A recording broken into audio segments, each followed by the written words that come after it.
yeah, I'm stable. Oh yeah, no label. Oh yeah, you know me. I have only a path. I'm lonely, but damn, I'm going to win. Yeah.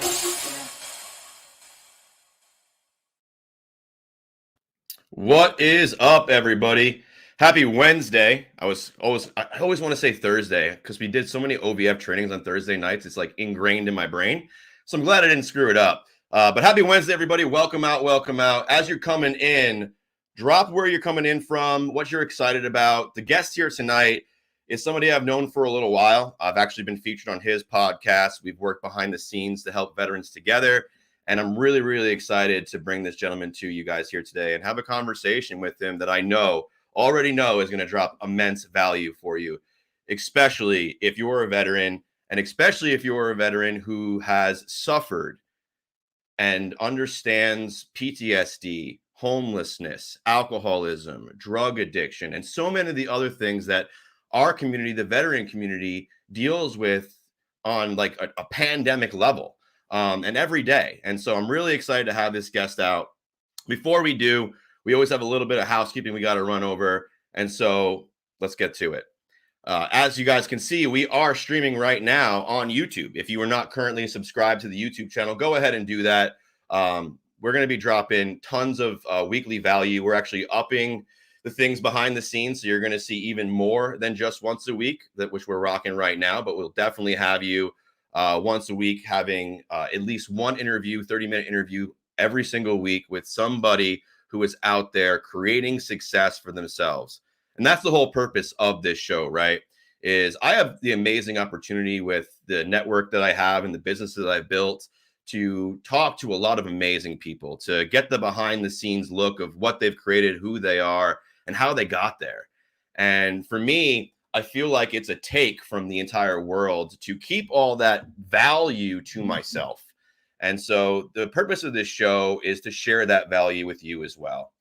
And so without further ado, guys, we just got to touch on our sponsor for today's show. And then we are going to jump right into the actual interview itself. And what is up, brother? I'm glad you love the intro. That's actually season 1's intro. We're going to be updating it as we get more episodes into season 2. So very excited about that, but appreciate you being here, brother. As you guys might know or might not know, Liam Weisner is my partner inside of Operation Veteran Freedom, the OVF, which is the organization that we use to help veterans. And so it's always awesome to have your support, brother. What up, Tony? Good to see you as well, too. Coming in from Virginia, another one of our newest OVF members helping us and helping himself build the world. And Sam, what's up, brother? Good to see you. Good to see you. And so today's sponsor, guys, is none other than the OVF itself, and specifically our book, The DD214 Secrets. It is a book that is designed to help you unlock success, fulfillment, and community after the military. And if you're looking for a copy of it, you can actually grab it. No cost to you. All we ask is you pay shipping. We'll actually buy the book for you, and the link will be down in the descriptions. But let us dive into the content here today, because the guy I have on is actually an author himself, and someone who, through conversation, I have come to really admire. And not only because of his accolades. Listen, yes, he has a top-ranked podcast and YouTube show. Yes, he's been featured in 5 magazines. He's been Soldier of the Year, Soldier of the Week for his community. He's been a lot of amazing things. But the humbleness and the servitude that this man represents, it shows up in spades. I cannot speak higher enough about any person I have met inside of this community who gives as much as this gentleman. And I know, as you're going to realize through this conversation we're going to have over the next 30 minutes, that it comes from his personal experience and his life. And so without further ado, guys, please allow me the great privilege of welcoming to this show Mr. Richard Kaufman, the comeback coach. What is up, brother? Hey, guys. I don't know who that guy you're going to be interviewing, but I can't wait to hear his story, because that's definitely not me. That's definitely not. I'm not all that in a bag of chips. Your humbleness is always something that I admire, brother. But let's dive into who you are. And so the first thing I really want everyone watching here today to know is the amazing man and where do you come from. So let's do a quick 2-5 minute. Who is Richard? Where does he come from? How did you grow up? The backstory. All right, I'm going to give you a quick down and dirty because military people, we like that. Born in New Jersey to a addicted mother, and my father left when I was 3 months old. So we grew up very poor. She was a nurse, so she worked a lot of weird shifts. So I spent a lot of time stuck to my own devices, moved around a lot. By the age of 13, I had my first drink New Year's Eve at age 12. By age 13, full-blown alcoholic. Got thrown out of high school for hitting a teacher with a desk. They kind of frown upon that, so don't do that. I figured I'd join the military or go to jail. I joined the military and went to jail. I did both. And I got in a lot of trouble. I got like 6 Article 15s in the Army. And after 2.5 years, Uncle Sam decided he didn't want my ass as a nephew anymore and booted me out. I got in a little legal trouble when I got home. I robbed a bar, and the guy that owned the bar was actually a police officer, which that was stupid. But, you know, I was 20 years old, and he said, Rich, if you go to jail now, because I was good looking back then, he said, if you go to jail now, you're going to be somebody's bitch. So I'm actually going to give you another chance. Give me my money back in 24 hours, which I had to beg and borrow, which I did and paid back. But he also said, I want you to go to 90 meetings in 90 days of AA. I hit something like 300 in a row. Haven't had a drink since New Year's Eve, 1989. But as my uncle was bailing me out of jail, he made a comment, and he said, you know what? I knew you never can make it in the military. You're not that kind of man. And it just ate at me. And it ate at me.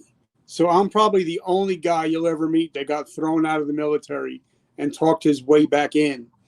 And I actually got back into the military, joined in the National Guard. Still got in a lot of trouble, wasn't drinking, was just an asshole. And I was due to be thrown out again for the second time, at the end of September of 2001. But what transpired on the morning of September 11th, 2001, totally changed the whole trajectory of my life and my military career. And I'm sure we'll talk about that later. Because now where I'm sitting right now, if I go sit on my front porch, I'm overlooking where the Twin Towers once stood. Mm-hmm. So we actually knew people were in the building that day. And that's what totally destroyed me and changed my whole life. So I was due to be thrown out. I begged my company commander to keep me in first sergeant. They heard my bullshit before because, like I said, I had about 6 or 8 Article 15s, 4 field grades. So they heard my shit before. Man. But this time they said they seen something different in me. And thank God they kept me. They busted me from E4 to E1. But within 3 years, I became an NCO, Soldier of the Year. Totally turned my whole life around. And then I moved to New Jersey to join the New Jersey National Guard. And on my first field training exercise, I'm backing up an up-armored Humvee. Instead of the private hitting the brakes, he hit the gas, ran over the whole right side of my body, my head, caused me to have a stroke in my eye. So I lost my vision. And obviously in the military, if you can't see, we can't shoot. We don't need you. So I had to go to the Warrior Transition Unit for 1.5 years. And they told me on Memorial Day 2012, Sergeant Kaufman, you're no longer a member of the United States military. And that was the day that I attempted suicide. Thank God I didn't go through with it. But that's when that Monday from Memorial Day is when I started to get therapy and started getting help. And I've been seeing the same therapist for the last 12 years. So that's where my real story actually begins, was that day, when they told me you're no longer Sergeant Kaufman, and I had to reinvent myself. And then the meeting that I had with a gentleman named Mr. Gary Vaynerchuk, he actually had lunch with and actually dropped a lot of knowledge. And he's the one that started me on the podcast thing that I'm doing now. So that's a little bit down and dirty, my story. Whatever you want to talk about, I'm totally open. No, brother, and I really appreciate your complete honesty. Like, you dropped so much there. There's so much to talk about. let's start at the beginning. You know, alcoholism is a huge problem for a lot of veterans, myself included. You know, I had to get myself sober as well. And so let's talk about, you know, what drove you in the beginning. You got in a lot of trouble, right? Do you think that that was driven by young angst, just being immature? Was that fueled by alcoholism? What was like the driving force behind, in your opinion, behind what drove you to such a chaotic environment when you were young? Well, I don't know if you've ever read a book by Mr. Robert Kiyosaki called Rich Dad, Yeah. Poor Dad. My mother was the poor sister, and my aunt was a rich sister, Mm, and she had the kids that went to private school, went to college, went to be doctor and business owners. So I was the black sheep. So I figured if I'm going to be the black sheep, I might as well be the blackest sheep that I can be. So I went totally off the totally opposite of what the other side of the family was doing. And then, like when I took that first drink and I felt that first rush to my face, I became Rick that day. I wasn't Richard. I felt like superpower. mm. I can't understand it, but I became a totally different person once I had the alcohol. And I wasn't afraid. I didn't have fear. I could talk to people. So that's when the whole alcoholism really started. And like I said, by the age of 13, I was standing in front of liquor stores begging for people to go in and buy alcohol at that point. So, and that's when I started off. And like, a lot of people ask me, well, why'd you join the army? And I'm like, well, why not? Why not just join the army, get paid to drink, get paid to party, because you're not going to live past the age of 25 anyway. So you Wow. might as well get paid to travel the world and party around the world. Because I never planned on living past the age of 25. It's so surreal that 25 is the number that you pick, because in my own life, I always said, even from high school age, that I would never live past 25. That was the same age I said. That's so surreal to hear you say. You know, and so, you know, going against the common grade that you were raised in is a, you know, an admirable thing to do, right? You see what's going on, you want to go the different way. Unfortunately, though, the way you went wasn't the best of ways. And so you got into alcohol pretty young. For me, growing up in rural New York, it was 15 years old that I also found the drink myself. So we're very similar in those things. Um, I personally found that the military, there was a subconscious calling for me to find discipline, to find my true self, to like break out of this hold that I was allowing other people's opinions of me to hold me in. Do you find that that was at all relevant for you too? Um, Not really. I mean, for me, it was just let's go party. You know, I'm not underneath my parents' rule. So I could. So I lived the. I would call it a rock and roll lifestyle Hmm. for 2.5 years. But now, I screwed up a lot. But the one thing that saved me was that I was the field soldier. I was the ultimate field soldier.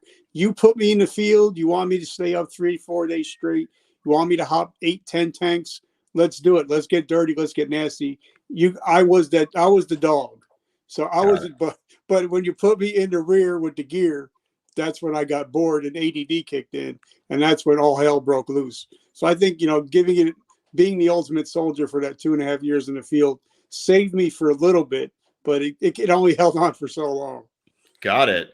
So it's that old saying, idle hands, right? Devil's playground. Start to create chaos when you don't have anything to keep yourself engaged. Yeah, Uh, I was literally the Dennis Rodman of the tank company. I would wow. do all the dirty work. I would get nasty. I would get dirty. Yeah. But once you take me off the court, that's when shit happens. Got it. Yeah, yeah. And I think that might be relevant for a lot of our viewers here tonight too, not just you, brother. And I appreciate you sharing that. So you get out, you get forced out of the military, Yeah. right? Your drinking's a little excessive. You're getting a lot of Article 15s for you guys who are watching who are not military related. When you get in trouble inside the military, and an actual action against you, filed report, is an Article 15. That's how they say you screwed up, and then they give you your repercussions from there. And so Richard received a lot of those while he was inside, and ultimately led to him getting out of the military. And his uncle being the one who said to him, never thought you'd cut it, was the reason he said, you know what, I'm going to prove you wrong. And so talk to us a little bit about that scenario for you. You were going through, you're leaving the military, you're going through this traumatic experience in your life. And then you have someone who, should love and support you say to you, I already knew you weren't good enough. Like, where did you go from there? Well, then, because sometimes you just have to say, oh shit, maybe he's right. And, but now the same uncle, and I talk about him in my book, he only had a 4th grade education, but he retired as a multimillionaire. And he was also a Korean War veteran. So it wasn't like he was somebody that didn't walk the walk or talk the talk. And he was only like 5'5", and he was the boxing champion in Korea. So, I couldn't say, you don't know what you're talking about. Mm-hmm. So that's when I was just like, but it just ate at me. Maybe it was just something inside. Maybe it was a pride thing. Because my original father got thrown out of the military. So maybe that's where it I had a couple of things to prove to different people, even though they weren't alive anymore. Got it. Yeah. I love it, dude. So let's fast forward a little bit. You get out of the military. You're blind. What's next? Well, what happened was, they sit you in a warrior transition unit for like a year. And what happened was, in my case, in the National Guard, you have to go drive somewhere, and you sit there Saturday and Sunday all day long, doing nothing except playing cards, playing chess. And, even though I only had one eye, I'm like, all right, this ain't working. This ain't cutting it. I'm bored. So I just started reading books, and I started my first book ever, self-help book was Rich Dad, Poor Dad by Robert Kiyosaki. And then which I'm actually getting a chance to interview Sharon next week. But I actually started, reading all different self-help books, and a guy named Gary Vaynerchuk kept coming up in every book or every, interview I started reading. And then I did some research, and I found out his father lived like 20 minutes from here. Oh, wow. His father owns a liquor store in Springfield, New Jersey. So one day I called him up, and I'm like, hey, when's Gary going to be there? He said, Tuesday. I said, all right, I'll be there. So I actually went to go, and I got to spend about 20 or 30 minutes with Gary. And that's when he started setting me straight on what podcasting is about. And sometimes if you look at some of his videos, he actually has a Wounded Warrior hat hanging up in some of the videos, and that's my hat. Awesome. But he's the one that started me out on, maybe because I couldn't see, and I was in the health and fitness industry at this time, but I wanted to find ways of giving back. And he said, well, that the podcasting is the next thing. It's the news. It's the new radio.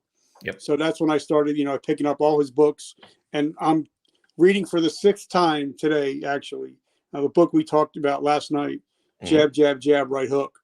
So, I actually just deep dived in all his books. I got to get his new book, but I'm not done with the one I'm reading now. So he's the one that really started me thinking, maybe my story, because what happened was, I went blind, and I was feeling down in the dumps. And some of my friends, I call my amigos, very close to me, said, hey, you're the comeback coach. You got to come back. Mm-hmm. And so I was just, sitting around getting fat, dumb, and happy. And I had to find something to motivate me again. And somebody sent me a video of a gentleman. He was a quadruple amputee, and he was skiing out in Aspen with his family. And I'm feeling bad for myself. And I'm like, wait a second. If he's out there skiing in Aspen, having a great time, and he got no legs or no arms, what am I complaining about? So the next week I had him on my show, and that's how it all just went from there, to be like, all right, let other people tell their stories of what they've been through and what they've gone through. So that's how the whole podcast thing started. So I'm an accidental podcaster. Never meant it to be this way. I love that. And I love that, like, how everything just kind of fell together, right? You first of all, you took massive action and you put yourself out there. You didn't just wait for opportunity to fall into your lap. You were very proactive. You called his dad. You were like, when's Gary going to be there? I'll show up. I'm going to make sure I put myself in front of the people that matter, who are going to give me the knowledge and experience I need. That's amazing. A lot of people don't do that. A lot of people are very afraid to do something like that, but it's actually one of the keys to success. And one of the reasons why when I first met Liam, I wanted to start working more with him is because that guy had no fear of asking the question. When it, like, there was no fear of reaching out and doing that. And I love that about you as well, Richard, because think about if you had never had the courage to reach out that day. You would have never been on the journey you're on right now. You would have never started the podcast. You would have never been the author, which we're going to touch on here in just a second. Like, your podcast and your books have helped hundreds of thousands of people and will continue to, with the fact that you don't even take any profits from these. Like, 100% of those profits go right back into helping veterans. Yeah. You know, so like there's such a legacy being built here, and it would have never started without the courage to pick up the phone and say, hey, I know this guy's going to help me. And like, whether I get a chance to get insight from him or just talk to him, I know if I can get in front of him, it's going to change everything for me. And so you did it. And I just want to just take a second for everyone viewing to admire that and say, hey, success leaves clues, guys. Like, follow the breadcrumbs. If you're sitting there right now and you're wondering, how can you launch the business idea? How can you move forward? How can you start creating a better life for yourself? Well, find someone who has it and get yourself in front of them, just like Richard did. But now things didn't really start changing until, I mean, it changed to a certain perspective. And then my father got sick with pancreatic cancer in August. And I went to go see him. And a week beforehand, I seen a post, this book called DD-214 Secrets. And I'm like, all right, I got a 2.5-hour flight each way. I'm going to bring this book. And because I wanted to call you guys out on bullshit. I'm like, come on, this shit can't work. So I actually took a deep dive in it. I'm actually going through it for the 4th time. And that book actually kind of helped me redefine my business. That, and with the help of John Lee Dumas, you guys actually helped me redefine who my avatar is. So without your book, I don't think I would be where I'm at right now, because since I've gotten that book, we have had over 160,000 downloads, because now we know who we're marketing, who our avatar is, who our message is for. So without that, without your book, without the Humble Alpha book by Stephen Kuhn and Lane Balone, and without the JLD mentoring me, I don't think I would be where I am at today. Wow. Brother, first off, I just have to say how honored and grateful I am to be just like, and humbled to be associated in the same sentence as JLD and the amazing owners of Vetrepreneur Tribe. Like, these are guys who are out there creating success and for others on a massive scale. So it's just so humbled and honored to be associated in that same sentence. And thank you so much for being willing to call us on our bullshit. Because that's the thing, right? Like, so many people on the internet right now can say one thing, but we would love for everybody, especially the veteran community, to try and call us on our bullshit, make us eat crow, because we did it for you. And at the end of the day, it's going to benefit you to do it. But I don't want to talk about our book. We are the sponsor of the show. There's going to be plenty of people that go click that link. I want to talk about your books. I want to talk about your impact, brother. Let's hear more about your most recent book and what drove you to write it. Well, my most recent book is called A Hero's Journey from Darkness to Light. It's been out 2 years now. It's hit #1 twice on Amazon for substance abuse. And if you guys, you're a young buck, you and Liam are young bucks, but when I was growing up, the original Superman was Steve Reeves. So his quote is the opening quote of the book. So if you guys want to actually check out the opening quote of the book, it's pretty amazing. It talks about what a real hero is. And for me, heroes are the people that the 343 firemen that ran into the buildings while everybody was running away. That's what a hero is. And that's why the book, it's all about the hero's journey.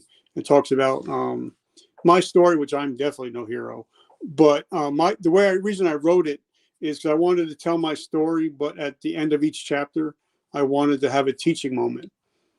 And that all because of a gentleman I worked with. His name is Robert Garcia. he's the reason why I have the talking points at the end of each chapter. And then the last two chapters are what does addiction look like, not what you think it looks like, and what does depression looks like, and not what you think it looks like. So the last two chapters are the most powerful because it's actually life-changing things you can look for in your family, your friends, your kids, yourself, things that we would never think of looking for that are actually signs of depression, which you would never thought it would be. And that book, it's still on Kindle. It's like 99 cents. No, it's since I talked to you guys, it went up to 10.97. So I 12x that. Yeah. And all the money of that book goes to help Project Die Hard 22, which helps with veteran homelessness and veteran suicide. So that's what that book is about. And I'm February 1st, I'm starting work on a new book. It's called Too Dumb to Quit. I love it.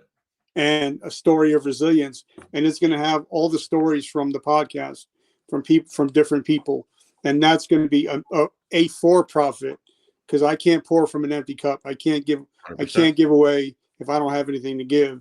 And I just got this came in today, a magazine that I was just featured in. It was it's in Barnes and Nobles and everything. It's called The Author's Porch, and it talks about my book and why I'm doing what I'm doing.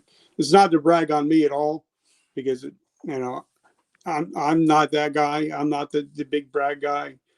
So I still after this got to take out the garbage and clean up the dog shit from the 14-pound dog. So I'm never that cool. So it's just a testament to saying that if I can do it, anybody can do it. And that's my whole story is if I can do it, you can. If I can get out of the muck, you can get out of it. I love it, brother. I cannot think of a more humble and better example of going through straight hell. Like if I think of some of the people I know in my life who have been through hell and the attitude that they bring to the world, and I can't say that every one of them has your positive servitude attitude. But not everybody goes through trauma and these negative experiences in our lives and bounces out the back end like you do. And I just want to say, whoever those amigos are of yours who stepped up and said, you need to come back, you are the comeback coach, I just tip my hat to those people, because we wouldn't have you without them. So those are some true friends. And you probably know some of them. Mark Dudek. Oh, yeah. Moses, Annette Wittenberger, Daniel Curry. Those are my amigos. Yeah, I love Mark. Does some amazing hardscape work.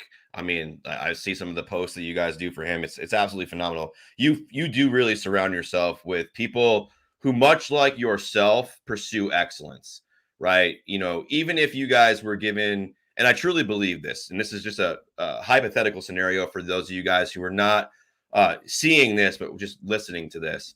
I truly believe that if Richard or his core group, the amigos, as he calls them, were given a task as simple as sweeping the floor, that floor would be the most clean and excellent floor you've ever seen in your life. Because no matter the task, no matter the job, no matter the title of what they do it with excellence always. And that's the caliber of people.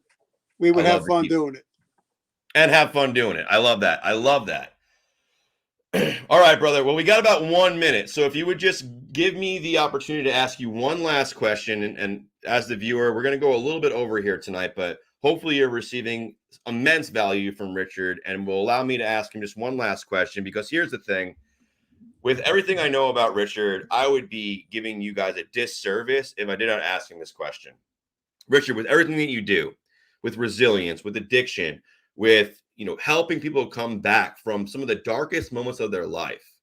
There's someone watching this video right now, and they're suffering, they're hurting, they're in the gutter, the depths of despair, maybe almost to that line in the sand moment. What would you say to them to get them moving forward, to get them out of it? Today, I decide. Today, I decide are the three most important words in the English language, because once you make a decision, then all you have to do is act upon it. You do not have to be the same person that woke up this morning when you go to bed. You don't have to be that same person. You can make that decision. Just like the decision was made for me on September 11th that I decided I'm not going to be that same person when I go to bed that night, that the same person I woke up that morning. So you can make the decision today to decide, I'm sick and tired of being sick and tired.